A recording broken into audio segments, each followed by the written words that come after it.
Hello friends, this is Tisha from Meadows and Mortar by Tisha, and today I'm going to take that cute little cabinet that's already been primed and I am going to turn it into a decoupage masterpiece.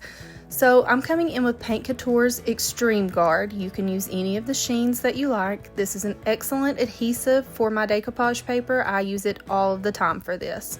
So I'm taking it and I'm just putting it all over the front of this piece. This is a flat front piece, so this one's going to be fairly easy for me. So I just come in with some water in a mister bottle, and you can see me holding up the back of that decoupage, and I'm just trying to coat it all the way across. What this is going to do is it's just going to make it more pliable, it's going to make it conform a little bit better, and it's going to take some of the wrinkles out of my paper. Now this paper is called Just Fishing. This is from WhimsyKel Designs, and I will put a link in the description box below for where you can get that. And remember, I've already primed this piece with Paint Couture's 2-in-1 primer. It's had plenty of time to dry. It dried for like a week before I put the paper on here. But I just forgot to push record whenever I did that. So this is what we're starting with today. So just know that I did put 2 coats of primer on this beforehand. So whenever I work with decoupage paper, I usually like to flip it on its back for me to do it, but it's a little bit hard for me to do that on camera. I couldn't get my camera angle right. My little tripod thing that I have, it wasn't wanting to hold it in the right direction and it kept wanting to fall down. I need to buy a new one, but I just haven't done that. So in this case, I'm starting at the top. I'm using the pads of my fingers to smush it all down. And then I just work in little sections. So where this is so large, I can take it and I can flip it up at the top, and then I could add more adhesive, because you can see I have this in real time. So it's been just a little while since I put that coat of my adhesive on there. So this may have dried just a little bit, so I'm just adding it onto the next section just to make sure that it's good and saturated so that I can add this on there. So I'm just taking my fingertips right there and I'm just pushing it down inside of those creases so I can make sure that it's really getting good and settled down in there, because once that it dries, I'm going to come in with a razor blade and I don't want it to have gaps right there. I want it to be sitting in naturally where it's supposed to be. Now also, I don't know if you noticed, right before I put the decoupage paper up there, on that left hand side, I just used my fingers and I tore the edges of it up a little bit. And what that has done is that's just going to keep it from being a stark start stop area on the front of this. So it's not just going to look like I glued a poster on the front of it and then tried to throw paint on it. It's going to make it look a little more cohesive. And I know you can hear my kids yelling at each other in the background, but listen, he's 5. There's nothing I can do with that. They're in there wrestling. So whenever you have the edges torn like that on that left hand side, you're going to still be able to see where my decoupage paper starts and stops, but this is just going to help mask it just a little bit more. So you would really have to be looking for it to be able to see where the paper is and where my paint is. So as you can see, I don't use any fancy tools whenever I'm putting my paper down. I just use the pads of my fingers. I use a light touch and I just smooth it all down as best as I can. There are actual decoupage tools out there that you can use. Some people like to use a wad of saran wrap and they'll use that to smooth it all out. But I find that my fingers work just fine as long as I have the paper pre-moistened. And you know, you can play around with a couple different things and see what you like, but I do have to say, with Kelly's papers from WhimsyKel Designs, they are such high quality papers that it's not a big deal for you to lay down the papers and pick them back up. It's not going to harm them any. There are some cheaper quality papers out there that you cannot do that with, but Kelly's are excellent and you can reposition them as needed. So I'm coming in with that same Paint Couture Extreme Guard and I'm just putting a layer of this on top of it.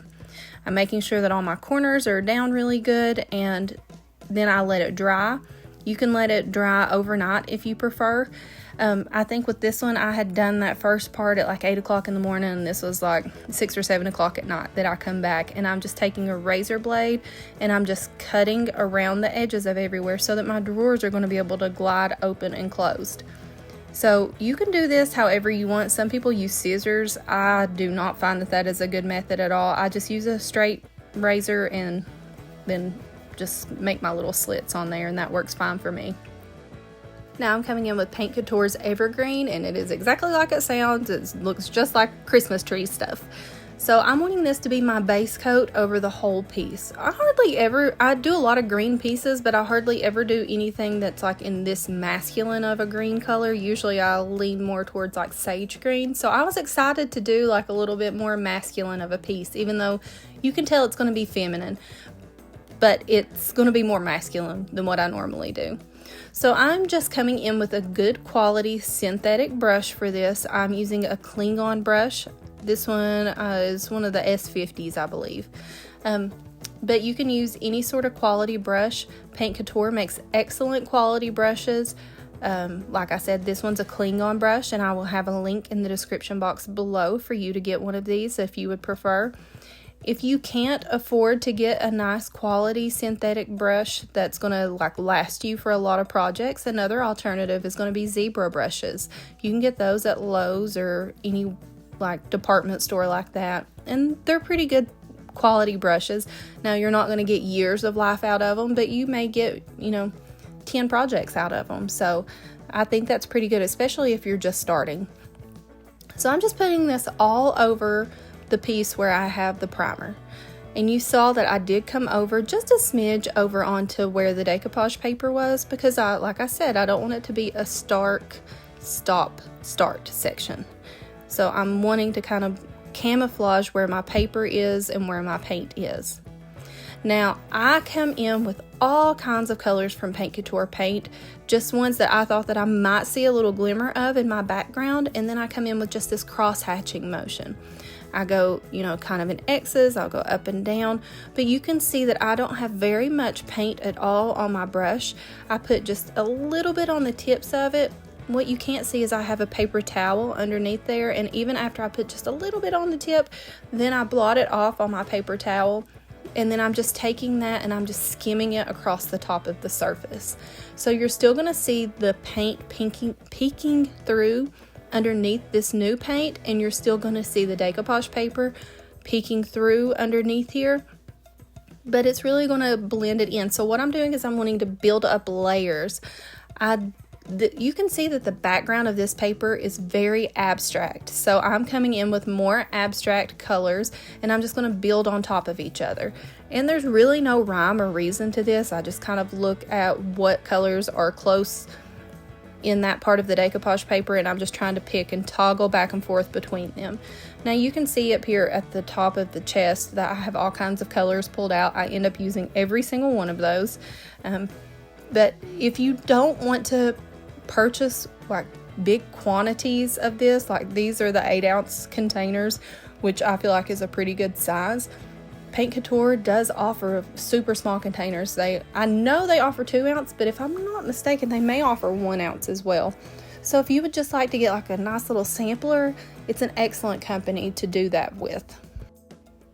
And speaking of which, like I said before, if you want to buy any of these products that I'm using in this video, then I will post in the description box a link for you to get those. It's not going to be not 1 penny extra for you to use that link that I'm going to put on there. It is an affiliate link, but what it's going to do is it's just going to let Paint Couture know that you purchased their product from seeing my video and my work, and it's just going to let them know, that people are thinking of them because of me, and they just give me a small thank you for that. And if you're not already following my page, then I just ask you to do that. Just come on and follow my YouTube channel. I'm also on Facebook. I am on TikTok, but I don't do much on there. I forget about it, to be completely honest. But just follow along, and I would love to learn with you guys. I'm always trying to learn from my subscribers, from the people that interact with me, and we can learn together. If you haven't already liked this video, please do that, because every like helps push this video out a little bit more so that I can help other people with their creative process. And I don't know if you noticed it or not, but I switched away from my paintbrush, and I have actually got a little silicone spatula. This is not anything that I got from the art section. I actually got this from the cake baking section, but I put a little bit of paint on the end of that, and then I'm dragging it across. So I'm just wanting my textures to be just a little bit different, and then I come back in with my paintbrush and I kind of smudge those out a little bit so it's not quite such as defined straight lines on there. I'm kind of smudging it out a little bit, because if you look in the background of that paper, it does have some straight across lines, and then it also has some abstract kind of blurry stuff, so I'm wanting to mimic all of those areas. Then you'll see me come in with like a little bit of stippling motion like I'm doing right here. So if you're stippling, that means that you're just taking your paintbrush and you're just kind of dabbing it on there. Then I come in with a rag and then I just blot out some of it so that I can see more of those colors underneath there. And like I said, this is trial and error. You just add some, you take it away, you add it, you take it away, you keep layering and building until you get the look that you want. And this is one of those fun things, like if you're stressed out one day and you just need a good creative outlet, a good way to just relax and clear your mind, this is one of those projects that can do that, because you get creative freedom. It's fun, it's messy, and you know, if it looks like crap, you just keep building on it until it doesn't look like crap anymore. And it is just so rewarding and so fun, and I love doing this. And sometimes I let my kids help me with this. I didn't this time, but especially my 10-year-old, she loves to help me with this stuff. And it's really fun and, you know, therapeutic almost. So I come in with just a little artist brush and I'm adding tiny little strokes on there just to mimic some of the stuff that's in the background. So I come in with this brown color, I think this one is pine cone, and I'm just kind of dirtying up the edges a little bit, trying to make like little drips and runs coming from where the keyholes are, so it'll look a little bit more aged and authentic. And like I said, I just use a cheap little artist brush. There's no like specific kind that I use. I have some from Hobby Lobby, I have some from Walmart, I have some from the Dollar Tree, just, you know, whatever sizes that I'm wanting. Then I come in with Annie Sloan's black wax. Now I do not have a link for this, but you can get black wax any kind that you want. They have some at Lowe's, they have it at Walmart. This is just the kind that I had on hand. I'm not a snob whenever it comes to waxes, but I do prefer a firmer wax whenever I'm using it for shading, and Annie Sloan does a good job of that. I got a tin a couple years ago and I'm still using that same tin, and I use wax on almost every piece that I do, so this stuff goes a long way. So you saw I come around in the edges with that black wax and I just kind of mold it in there, and then I use a bigger makeup brush to kind of smudge it out a little bit. Then I come in with Paint Couture's Extreme Guard and I'm just going to go over everything. And I know that people say that you're not supposed to put your top coat over top of wax, and the manufacturer says that you're not supposed to, but I use so little of it that it really doesn't matter. You buff it out good enough to where it's not going to do anything to the finish. I've been doing this for years and years and years. I've never had a problem with it. But if it's something that makes you uncomfortable, put your top coat on first, and then you can use your black wax to kind of deepen and enrichen those recessed areas back there if that's what you prefer. I don't ever want to ask you to do anything that you don't feel comfortable with, but just know that I've been doing this for years and I've never had a problem with it. So I come in with the Extreme Guard. Again, I'm using a nice quality synthetic brush. This is going to help even out your brush strokes. It's going to make everything look more professional. You're not going to have drips and runs. You're not going to have big lines on there. And it's going to make everything look very, very pretty. I end up doing 2 coats of this Paint Couture's Extreme Guard on the body, and then I do 3 coats of the Extreme Guard on the top just to give it a little more protection and durability on there, because I do expect this to be a functional piece. I expect that people will be laying stuff on the top of it, and I just want to make sure that they're going to have a product that's going to last a lifetime. I don't ever want to send out subpar products. But I ended up putting my hardware back on, and this is the final product.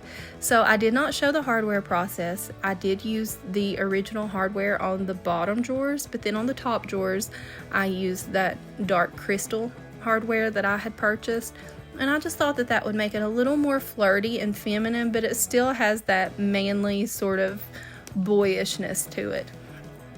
And guys, this is the end of it, and I hope that you guys enjoyed, and I can't wait to see you guys next time. Bye.